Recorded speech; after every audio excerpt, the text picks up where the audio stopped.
Hello everyone, welcome back to the Fundamentals of Power Electronics lecture series.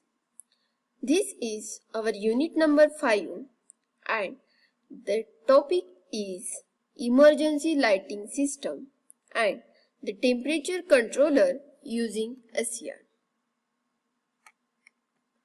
The course outcome is student will able to maintain industrial control circuit, and the learning outcomes are student will able to sketch the circuit diagram of emergency lighting system, and they will able to explain with sketches the working of emergency lighting system.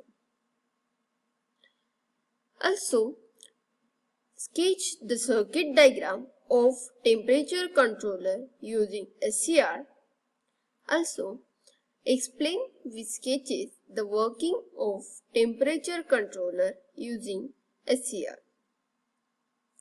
In the previous lecture, we studied the fan speed control using triad and the illumination control using triad. These are the circuit diagrams for this. Both the circuit diagrams are same, only the difference is the load. In fan speed control, we are using fan as a load. For illumination control, we are using lamp as a load. In this, we are using triad. Triad को हमने डायक के through gate signal दिया था और डायक को control करने के लिए हमने यहाँ पे एक आरसी सर्किट लगाया था। इसमें रेजिस्टर जो है वो वेरिएबल रेजिस्टर था। रेजिस्टर की वैल्यू को हम वेरी करते हुए कैपेसिटर की वैल्यू चेंज, मतलब कैपेसिटर को चार्ज होने को जो टाइम लगेगा वो चेंज होगा। उस हिसाब से हमारा डायक ऑन होगा और जब डायक ऑन होगा तो ट्रिगर पल्स मिलेगी हमारे ट्रायक को। तो जितना जल्दी अगर हमारे ट्रायक को अगर गेट सिग्नल मिला तो उतने जल्दी हमारा ट्रायक ऑन होगा और ज्यादा से ज्यादा वोल्टेज हमारा फैन को मिल पाएगा। अगर वोल्टेज ज्यादा मिलेगा तो उसकी स्पीड ज्यादा होगी। अगर हमको उसकी फैन की स्पीड अगर हमको कम रखनी है तो हम जो रेजिस्टर है उसकी वैल्यू जो है वो हाई रखेंगे। अगर रेजिस्टर की वैल्यू अगर हाई है तो कैपेसिटर जल्दी चार्ज नहीं होगा। अगर कैपेसिटर जल्दी चार्ज नहीं हुआ तो डायरेक्ट जल्दी ऑन नहीं होगा और डायरेक्ट जल्दी ऑन नहीं होगा तो ट्रायक को जल्दी गेट सिग्नल नहीं मिलेगा और ट्रायक भी जल्दी ऑन नहीं होगा। मतलब हमारा जो वोल्टेज है फैन को मिलने वाला वो क्या होगा, कम हो जाएगा। अगर वोल्टेज कम है तो फैन की स्पीड भी क्या हो जाएगी, कम हो जाएगी। उसी के तरह लैंप लोड में भी वही होगा। उसको अगर वोल्टेज ज्यादा मिलेगा तो उसकी ब्राइटनेस ज्यादा रहेगी, अगर उसको वोल्टेज कम मिलेगा तो उसकी ब्राइटनेस कम रहेगी। तो उसको वोल्टेज कम ज्यादा करने के लिए हमको ट्रायक को ऑन ऑफ करने का जो टाइम है उसको कम ज्यादा करना पड़ेगा, उसको फायरिंग एंगल को कम ज्यादा करना पड़ेगा और उसके लिए हम डायक को कंट्रोल करेंगे। डायक को कंट्रोल करने के लिए हमने यहाँ पे क्या लगाया, RC circuit. The working is also same. So these are the circuits as we studied in the previous lecture. Now we are going to study the emergency lighting system. This is the circuit diagram for emergency lighting system. In emergency lighting system, lamp remains on even if the AC supply turns off. इसमें देख सकते हैं आप, यहाँ पे हमने एक transformer लिया है, दो डायोड है और एक ये भी एक डायोड है, मतलब टोटल 3 डायोड्स है। एक लैंप लिया है जो कि 6 वोल्ट का लैंप है, यहाँ पे कनेक्टेड किया है। एक SCR लिया है, हम इमरजेंसी लाइटिंग सिस्टम बना रहे हैं यूजिंग SCR। और यहाँ पे इमरजेंसी लाइटिंग सिस्टम बना रहे तो हमको एक बैटरी की जरूरत रहेगी, तो एक यहाँ पे 6 वोल्ट की बैटरी ली है। तो इमरजेंसी लाइटिंग सिस्टम मतलब क्या, इसमें जो लैंप लगाया है हमने वो ऑन रहना चाहिए even if the AC supply is turn off. AC supply अगर हमारा बंद भी होता है, जैसे कि हमारे घर की लाइट चली भी जाती है तो भी हमारे जो लाइट है वो ऑन रहना चाहिए। इसी को हम क्या बोल सकते हैं, emergency lighting system. So initially the input AC 230 volt supply is stepped down to 606 volt by step down transformer। इसमें हमने एक 230 वोल्ट AC सप्लाई जो है इसको हमने स्टेप डाउन ट्रांसफॉर्मर के हेल्प से इसको 606 वोल्ट में कन्वर्ट किया है। The full wave rectifier, that is diode D1 and D2, by mistake this is here, it is D1 diode। So the full wave rectifier diode D1 and D2 gives the 6 volt DC supply। It keeps the lamps in on mode, on state। तो यहाँ पे जो diode D1 and D2 है ये क्या कर रहे हैं, ये यहाँ पे जो हमारा 6 वोल्ट AC सप्लाई आ रहा है इसको ये कन्वर्ट कर रहा है DC में, पल्सेटिंग DC में। तो यहाँ पे हमेशा यहाँ पे चाहे positive half cycle negative half cycle आए फिर भी हमको यहाँ पे क्या मिलेगा, अपर टर्मिनल पे पॉजिटिव मिलेगा, लोअर टर्मिनल पे निगेटिव मिलेगा। क्योंकि यहाँ पे जो डायोड D1 एंड D2 है और सेंटर टैपिंग से लिए है, मतलब ये सर्किट कौन सा है हमारा, centre tap rectifier. D1 and D2 की वजह से यहाँ पे रेक्टिफायर बना है। तो यहाँ पे हमेशा हमको क्या मिलेगा, पल्सेटिंग DC सप्लाई मिलेगा। तो यहाँ पे जब हमारा AC सप्लाई ऑन है तो यहाँ पे जो 6 वोल्ट आ रहा है उसकी वजह से यहाँ पे पॉजिटिव आएगा, रेक्टिफाई करके हुए यहाँ पे निगेटिव आएगा, मतलब 6 वोल्ट सप्लाई किसको मिलेगा, लैम्प को मिलेगा। और लैम्प क्या होगा, ऑन होगा। और जब तक AC सप्लाई आते रहेगा तब तक हमारा लैम्प क्या रहेगा, यहाँ पे ऑन रहेगा, AC सप्लाई की वजह से, जो पल्सेटिंग DC में होके उसके वजह से। Then also another current flows through the D3 and resistor R3। और यहाँ पे देखो ये 6 वोल्ट आने के बाद यहाँ पे एक और कनेक्शन दिया है D3 और R1 का।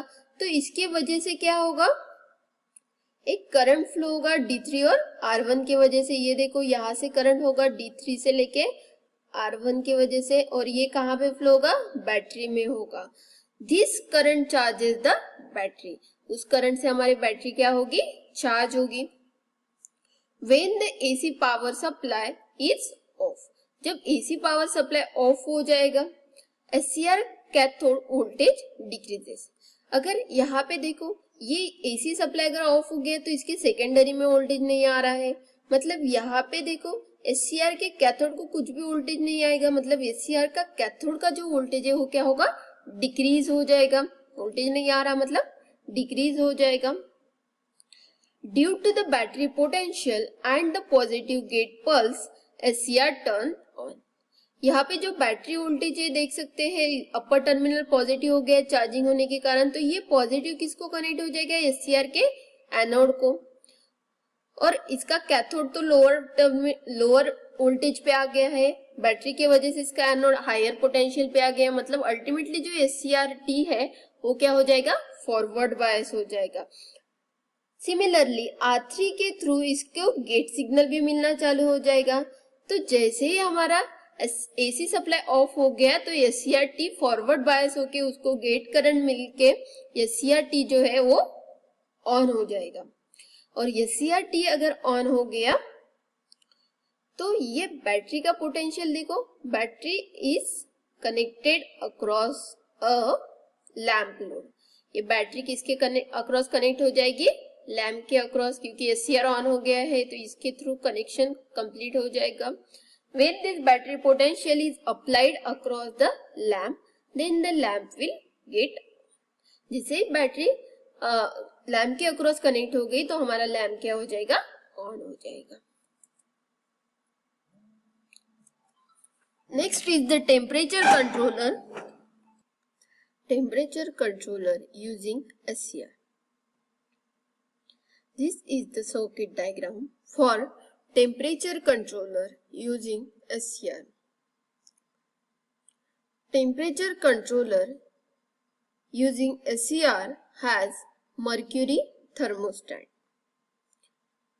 ये है mercury thermostat. The mercury in glass thermostat is an extremely sensitive measuring instrument which is capable of sensing the changes of temperature. ये जो ग्लास थर्मोस्टेट में जो मर्क्यूरी है ये क्या है, मतलब वो इजीली टेम्परेचर को सेंस कर सकता है, हाईली सेंसिबल मटेरियल से बना होता है। इसमें दो मोड हम स्टडी करने वाले हैं। टेम्परेचर कंट्रोलर में जैसे कि एक डिजायर्ड टेम्परेचर रहेगा, एक लिमिट रहती है कि हमको उस टेम्परेचर जितना टेम्परेचर चाहिए, तो हमको क्या चेक करना पड़ेगा कि हमारा रूम टेम्परेचर उससे कम है या फिर कुछ उससे ज्यादा है। तो हम पहला मोड देखेंगे जब टेम्परेचर हमारा डिजायर्ड वैल्यू से कम रहेगा तब। In this mode of operation as the temperature is less than its desired value, the mercury in glass thermostat is not able to short the electrode A and B. यहाँ पे अगर desired temperature से अगर कम है तो यहाँ पे जो दो इलेक्ट्रोड है, यहाँ पे ग्लास थर्मोस्टेट में जो दो इलेक्ट्रोड है वो मर्क्यूरी लेवल कम है, इसलिए ये दोनों शॉर्ट सर्किट नहीं होंगे। और ये जो इलेक्ट्रोड है, एक इलेक्ट्रोड कहाँ पे कनेक्ट है, एसीआर के कैथोड को, दूसरा इलेक्ट्रोड है इसके गेट को। तो ये गेट कैथोड जंक्शन जो है वो शॉर्ट सर्किट नहीं होगा। अगर शॉर्ट सर्किट नहीं है मतलब एसीआर हमारा ऑन रहेगा तब तक। एसीआर अगर ऑन है तो यहाँ पे देखो ये डायोड, यहाँ से एसी सप्लाई कनेक्ट रहेगा अपना एसीआर के थ्रू। तो जब तक एसीआर ऑन है तब तक एसी सप्लाई हमारे हीटर लोड को मिलते रहेगा। मतलब हीटर लोड जो है उसमें जो कॉइल है वो क्या होती रहेगी, हीटअप होती रहेगी और टेम्परेचर धीरे धीरे इंक्रीज होते रहेगा। टेम्परेचर हमको इंक्रीज करना पड़ेगा क्योंकि हमारा डिजायर्ड टेम्परेचर से हमारा टेम्परेचर क्या है, कम है। तो अल्टीमेटली एसीआर ऑन रहने की वजह से हीटर कॉइल से करंट जाते रहेगा और टेम्परेचर इंक्रीज होगा। कब तक, जब तक हमारा टेम्परेचर डिजायर्ड वैल्यू तक नहीं पहुंच जाता है तब तक। Next mode is the mode 2 when the desired temperature is reach, जब हमारा टेम्परेचर डिजायर्ड टेम्परेचर तक पहुंच जाएगा। In this mode when the desired temperature is reach then the short the electrode A and B through mercury. जैसे ही ये एक desired temperature पे जाएगा तो ये जो दो इलेक्ट्रोड है ए और बी वो क्या हो जाएंगे, शॉर्ट हो जाएंगे। Thus will short the gate cathode terminal of SCR. Therefore SCR का जो गेट और कैथोड टर्मिनल है वो भी क्या हो जाएगा, शॉर्ट सर्किट हो जाएगा। Therefore SCR will get turn off. तो ये शॉर्ट सर्किट होने की वजह से हमारा जो SCR है ये क्या हो जाएगा, ऑफ हो जाएगा। मतलब अभी जो सर्किट है वो कंप्लीट नहीं रहेगा क्योंकि इसके बीच का जो स्विच है एसीआर जो है वो ऑफ हो जाएगा। So the summary of today's session. In this session we studied the emergency lighting system and the temperature controller using SCR.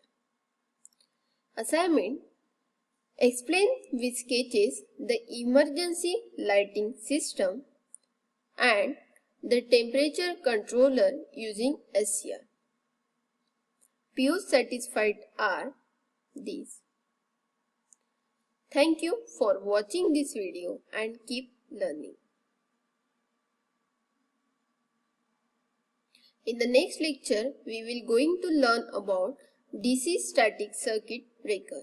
Thank you. Keep learning.